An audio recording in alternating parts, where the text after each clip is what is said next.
Bonjour chers élèves de la 5e année de l'école Les Rossignols. Nous sommes mercredi 6 mai 2020. On a la conjugaison. On va voir une autre séance de l'impératif présent. On peut dire aussi le présent de l'impératif. Alors, deux caractéristiques à ne pas oublier.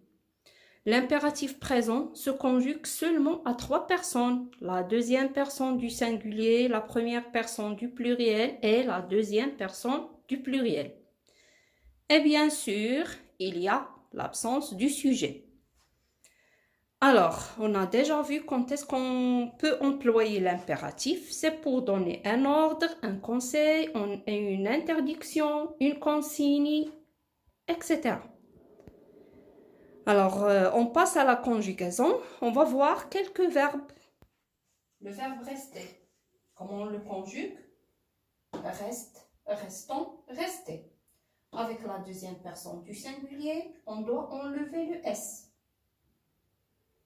Finir. Un verbe du deuxième groupe. Fini, finissons, finissez. Bien sûr, ce sont les terminaisons du présent. Regardez, on laisse le S avec un verbe du deuxième groupe et aussi avec les autres verbes.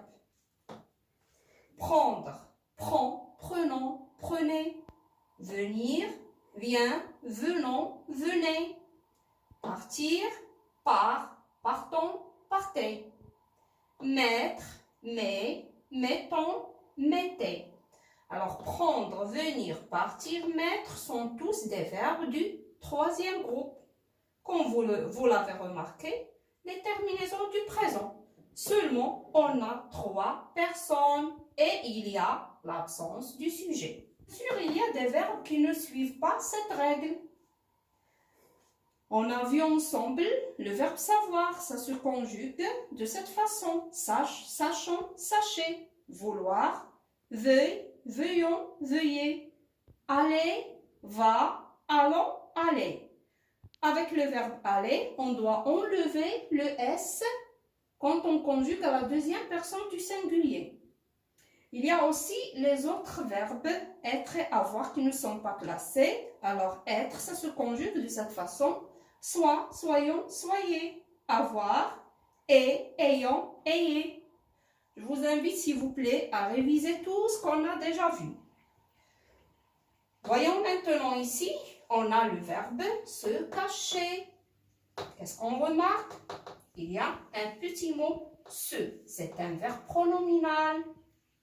Comment on conjugue un verbe pronominal à l'impératif présent? Voilà. Cache-toi, cachons-nous, cachez-vous.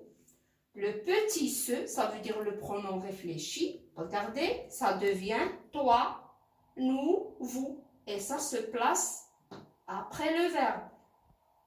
Quand on dit se cacher, vous avez là-bas une forme affirmative. L'exemple suivant, on a ne pas se cacher. Quelle est la différence entre se cacher et ne pas se cacher? Alors, il y a la présence des mots de négation. On a une forme négative. Dans ce cas, comment on va conjuguer? Ne te cache pas. Ne nous cachons pas. Ne vous cachez pas. Qu'est-ce qu'on remarque? Le toi est devenu te à la forme négative. Et bien sûr, le petit mot se a changé de place. Il se place devant le verbe. Et les mots de négation encadrent le verbe. J'espère que vous avez bien compris.